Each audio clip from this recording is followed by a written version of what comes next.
Hey, what's up, guys? Welcome to the G&J Podcast. We're here with another episode 8, coming to you live as usual. My name is Michael Mayers, and with me, as always, is Jad Juice. Yeah, what's up, guys? And with us, as a special guest today, is going to be the one and only Mikal Zapetti. Welcome. What's up? Thank you. How you doing, man? I am good. Chilling. I'm excited. I'm ready. All right, let's jump right into it. A lot has happened since we've last talked to you guys. Yeah, we haven't been with you for about a couple weeks, and I've been a lot getting has itchy. happened.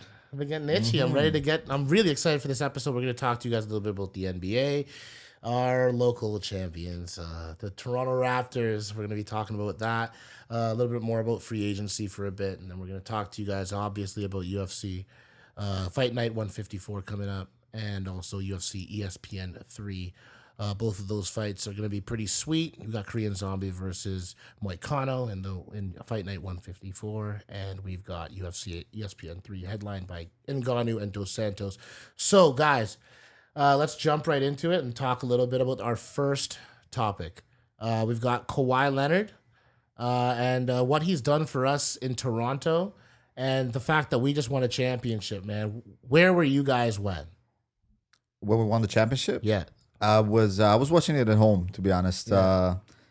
I like to watch it like kind of on my own, Right. like focus on the whole game You because learn a don't lot get that distracted. way, actually. That's the best way to you absorb the most. Absolutely. I actually enjoyed watching it. It was such a stressful game. I was stressing the whole time. Yeah, it was super fun. And how'd you feel? I think that's the best question you can ask. Yeah, man. I can't believe it. Like, I didn't grow up in Canada, so for me, I never would have imagined that I would live in a city that has a team in the NBA that actually won the whole thing. That's you know? pretty crazy. That's man. great. I wouldn't have never imagined this 10 years ago. And the unique perspective, like Mikal and myself were rather fervent basketball fans, but for you yourself, you just got back on the Yes. wagon this year, and I think that provides a very unique perspective for this topic, which is going to be important because there's a lot of people that are like you that jumped on just now for the Right. last game. So Yeah.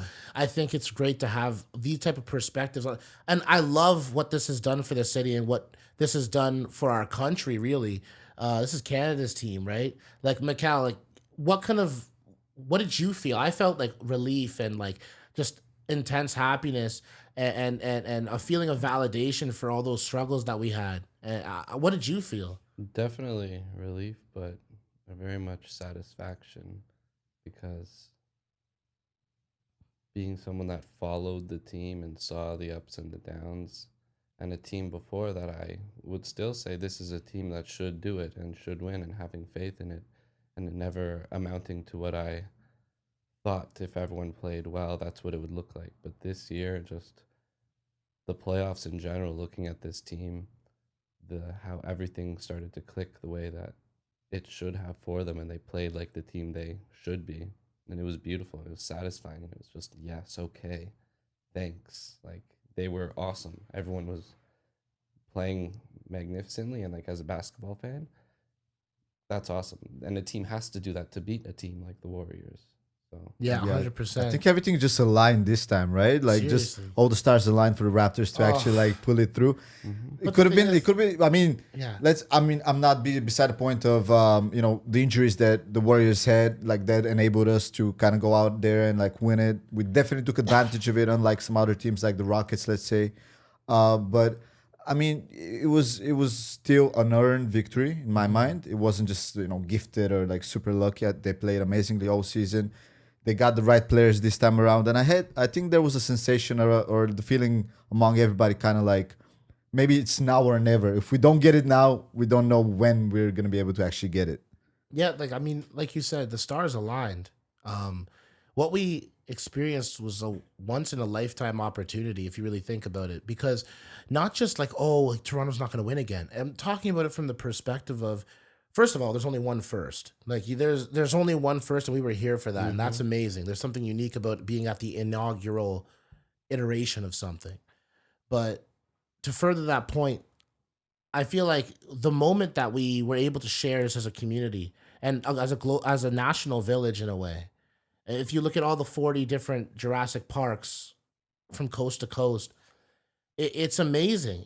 Basketball took over, and it's a beautiful thing to see because that is what's the difference. between the Leafs and the Raptors is we are the only major team in Canada. We don't share territorial rights, right? Like we're not doing that. Canada is the territorial right. So that's another point that I wanted to get across. And it really does help us in terms of having that clout, if you will, as a city. And it's validation globally from a business perspective and all these different kinds of vantage points that we have. And what's special is you have such a unique guy leading the charge in Kawhi, and you see a team thrive and survive and the hardship and overcome so much. You're back against the wall. You're down 2-0, and you come back and you come back home against Milwaukee, and you respond with 4 in a row.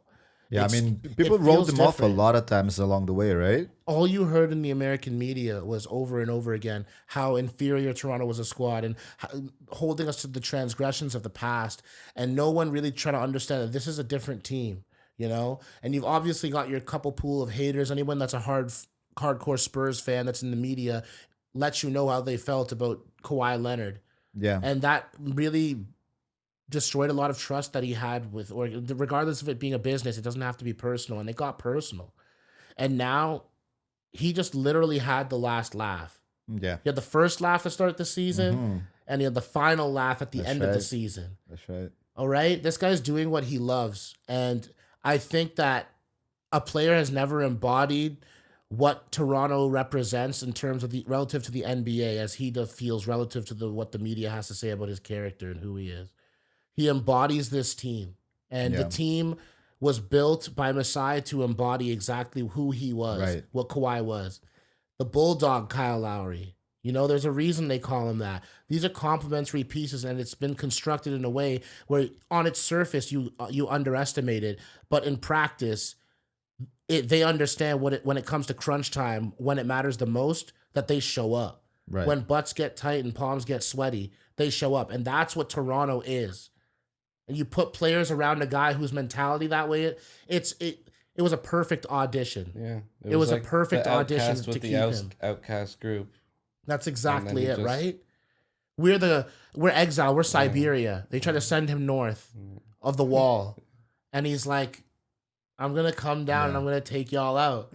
Do you think this was a one and done type of thing? The whole squad, the whole roster just now? Right, that's a great question. Like, what's the next step for Kawhi? What's your opinion? Trust Masai. Just trust in Masai? Set it up. But wait, but I know he's awesome, right? But weren't they speculating that he's gonna get a new contract at the Wizards? I don't think he's done with this team though. No? Personally, I think the way he's developed the team, like it's good, but it's still not there. You have someone like Kawhi Leonard at your helm running this thing, and if that doesn't happen, then you have youth and you're ready to. But then you got to rebuild like a whole another 5-10 years of rebuilding. Two things about rebuilding. I would never trust anyone more than a Masai with a rebuild. And on top of it, we've seen what he's done with top end talent when he's needed to flip it. You go look at what he got for Andrea Bargnani, Primo Pasta, and Sauce. He got 3 first-round picks and 3 players for the guy. Now, what it ultimately parlayed into was us having the requisite pieces. If you really do trace the lineage of it, he took over a team with Andrea Bargnani and ended up with Kawhi Leonard on the team. Yeah. No, he's like brilliant. That was the centerpiece change in his tenure. So, but I do understand the threat of $10 million a year plus partial ownership in Washington. What I contest with that is he's not done from a basketball perspective, and financially, you want to talk about a philanthropic guy, Giants of Africa. Toronto is in Canada. Canada welcomes immigrants. If this guy that's good relation to have to say I'm coming from Canada. Yeah. I'm not coming from Washington D.C., which epitomizes everything that people that are outside of America hate about America. The same way Americans and Canadians travel, right? Every time they hear American, everybody hates you at the airport. If they hear you Canadian, they're like, "Oh, okay, you're cool." Yeah, that's it. And whether that is something that you might take into offense or not, we're just speaking the facts of the situation here. I mean, it's just different. So when you're operating out of not only Canada, but you're the only team of Canada, like this is a beautiful thing, man. His Giants of Africa thing is having an impact on our roster, on other rosters around the league, and I love that. And you're operating out of Canada, it gives you that opportunity to have Canada as And he's your basically place. going to Africa and recruiting young players. He came up as a scout in it, I think that ultimately winning helped the cases of both of them retaining. staying, Okay, and okay. continuing. I had my doubts, honestly. When I heard the rumor, I was like, money's money. He probably, But what I like is that I hope most people feel that Toronto won't hold it against Kawhi Leonard if he leaves. No. He doesn't owe exactly. us anything. I He owes us delivered nothing. a championship. He owes us absolutely nothing, He and that's performed my like the star he is, the and he biggest was thing. awesome. Yeah. And you can leave if you want, but we want you to stay. Yeah. That's That's all. it. That's That's exactly how it is. exactly it. Like, look. I think the way the team reacted is the way Toronto feels. yeah. Thank you. Please stay. If you must go, we thank you and be We're still cool on with your you. way. Yeah. Like honestly, just be on your way and just like all the best to you. Thank Yeah. you for giving us what you gave us, and he knows that. But in knowing that, there's no pressure, and this is the definition of a team telling you we don't need you. We don't want you. We need you. Mm-hmm. You know, we love you. We want you. You know what I'm saying? Right. So, I think it's the best audition we could have had was have a guy come in his first year win a championship, leading a team with no really ostensible what people want to call superstars. That's crazy, man. Fucking Nick Nurse's first year as a coach. Like, Rookie all year, that shit. he's the 7th coach of all time to Yeah. win a championship as a rookie head coach. Yeah. And the best part is that no one can sit there and be like, oh, he just took over from Dwayne Casey, who won coach of the year. And no, you notice how no one's making that argument? Because Kawhi Leonard's here. Mm-hmm. There's a player to pin it on to, right?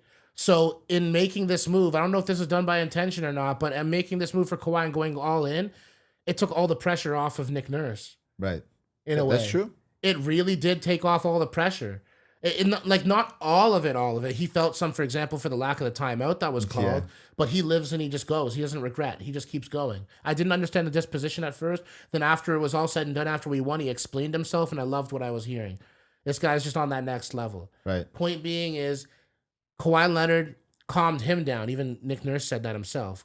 He found that the temperament of Kawhi and Siakam being calm and Fred VanVleet being calm and Lowry now just being very calm. It's infectious, and it goes all the way down the ranks. And he said he felt like the team calmed him down at times. Mm-hmm. They just are stone cold killers, man. I think it's just like it's a as beautiful cliche as it might sound, it's a great group of guys, right? It's like that's why they won, because like you don't get that combination of factors and people working together very often. So I think that's what played. So are you saying that Ujiri is gonna stay and Kawhi is gonna stay? Is that what you think? I firmly believe both will stay. Another reason I wouldn't say that he'll stay is the combination of past injury history has to be taken into consideration in conjunction with the fact that you just won. Mm-hmm. And the grass isn't greener on the other side. And coming from his past experience of this not just being his first rodeo, right? This is the first time we have a superstar of this magnitude, obviously in talent, but also he's worked for it. But also it's the first time that we've had one of this magnitude in their prime who just won a championship. It's a little bit different when you just won a championship, you know? It's funny. It's like you look at most players through the season, you look at the way they're playing, and you're like, oh, he's playing well. You know, it's a contract year. This guy in a contract year just did Joined a team and everything. won. It's like, and you're thinking Right. about how much you should pay him, how much he's worth. That's what this guy does.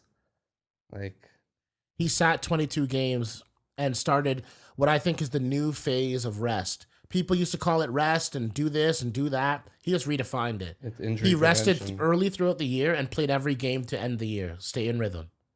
It's I think he was really so smart, man. right? Like, I think trust the that's, team to win without you, Yeah. and we just destroyed the competition. We went 16-6 without him. I think that's something that is gonna really like appeal to him, like for him to stay here, because not a lot of teams are probably gonna understand. We already saw like what happened in San Antonio, right? They couldn't really get with the program, and I mean, I get it. They play 82 games a freaking season, man. Like I never understood that. That's way too many games, and then you fucking pooped out by the time of the playoffs. Yeah, he even said it himself. He said, if I played every game this season, I would have been out by now. He course, said it himself. of He's like, my course. body is, I know my body. I need to not play 82. Well, you look at that's to me that is the main reason why he's going to stay, because people talk about the medical staff and the training staff that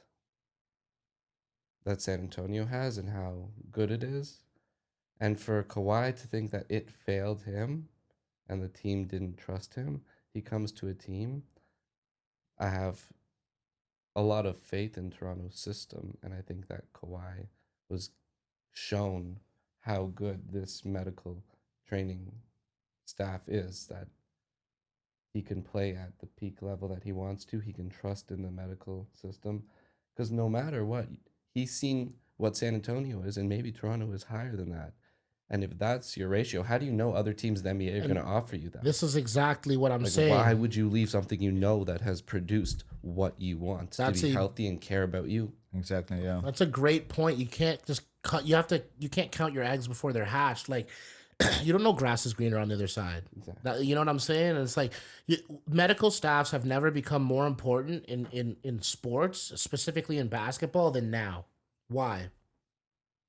Toronto is a great one. We've never had any problems. We're not sitting here with a lineage of players where it's like, oh my God, we kept letting this guy get murked because of things that were in our control. Right.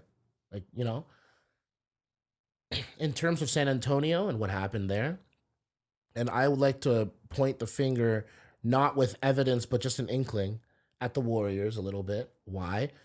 The head of their medical wanted a raise, didn't get it. Right. Goes on, and when you don't keep people on that helped you stay healthy, look at what was happening to Curry before. All of a sudden, he's good. Mm-hmm. You had a good thing go in there. She wants you don't give a raise, and now sides part. Now here we are, right, with a team that couldn't make it all the way to the finish line in their 5th year going to the final in a row, 3rd for KD. It's just different. You need people that know what they're doing with the body, and when you have a good one, you don't let it go. A good medical staff, head of your medical staff, it's like a wifey girlfriend. You gotta be willing to give them freedom. Don't let that go. Give him freedom, man. You know what I'm saying? You gotta give him freedom. Yep, you got to. Especially when you got a superstar like him, and I mean, like you said, he knows his body, man. You can't force anyone. Freedom. I think that's the biggest thing. Understanding and trust. And Nick Nurse is chill. I like what Kawhi said about Nick Nurse. He's like, I didn't know what to expect, but when I met Nick Nurse and talked to him about basketball, he's like, I realized this is a guy who's driven at the same way I am, who has the same goals that I have, is the words that he used. So this is Larry O.B., bro. There's a lot of incentives for him to stay. I think we can see that. A lot of pluses for him to stay here.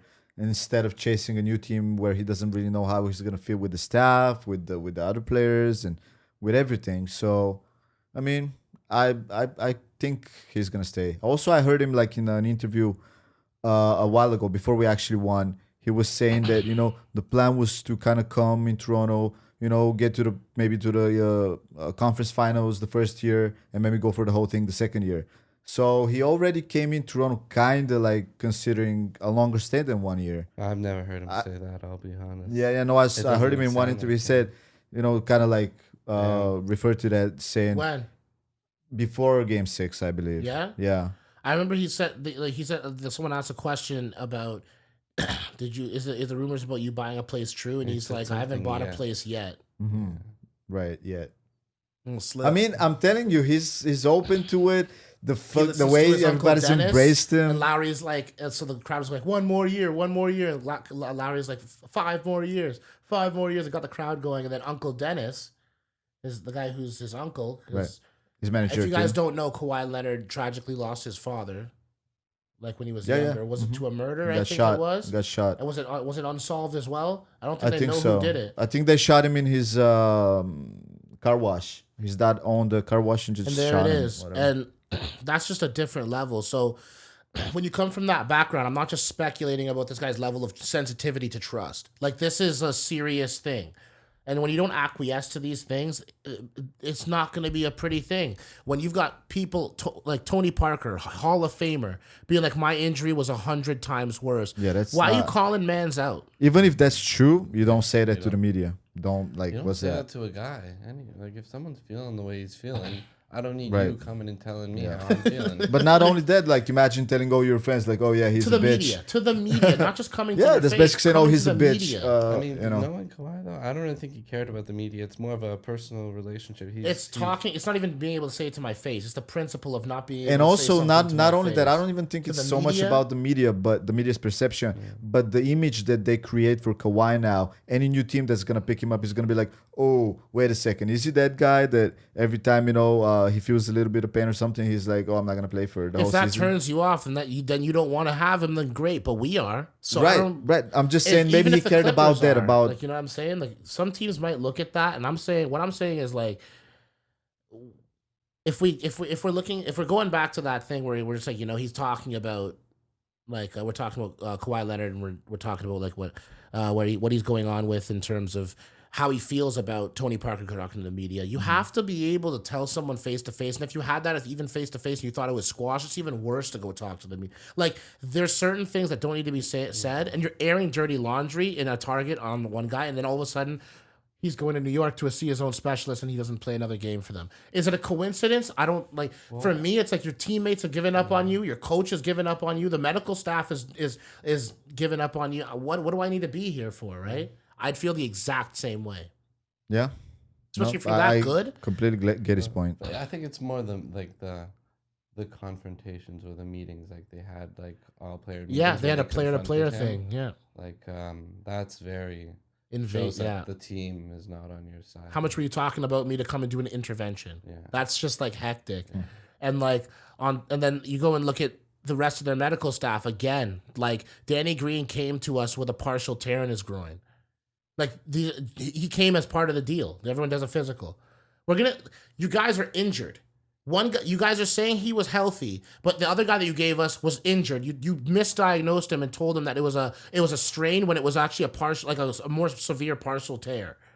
So you're saying it's a full grade of severity lower than it actually is, and he plays through it, and he could have risked tearing his groin completely. Right. What are we talking about? Why do we need to even speculate? It's been happening. DeRozan's playing well, all of a sudden his numbers taper off. These guys are asked to play through injury. They have to go through it. It's old school out there, baby girl. All right, we're doing it old West style. Side note on Danny Green, when he was on stage, he was like, "Hey, it's me, the other guy in the trade." I loved the way he introduced himself. Do you guys That think was so he's gonna funny. stay? That's on him. I think that depending on the money situation that Toronto has, if we can, we'd like to keep him.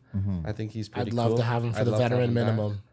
I'd love to have him for the veteran minimum. like If the he guy too. wants to, then if we run back with Kawhi and him, the rest of the same team, that's another chip.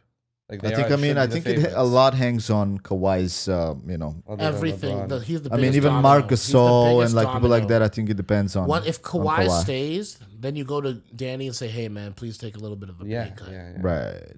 He just, yeah. Yo, if I was Danny though, I'd be like, alright. Yeah, that's it. Take the veteran not minimum. gonna- The Like, veteran minimum's like You what, can't tell someone to do 2.5? how to get their money, but if you want to play good ball and you know what you're going to get into, be in the You deep get run a of the chance to playoffs. win the Do you NBA want again. legacy or do you want money? It's the real question. A lot of these guys have to ask when they get into their 30s. And you Unless- answer it a little bit differently than when you're in your Honestly, 20s. though, I wouldn't hate on him if he went to the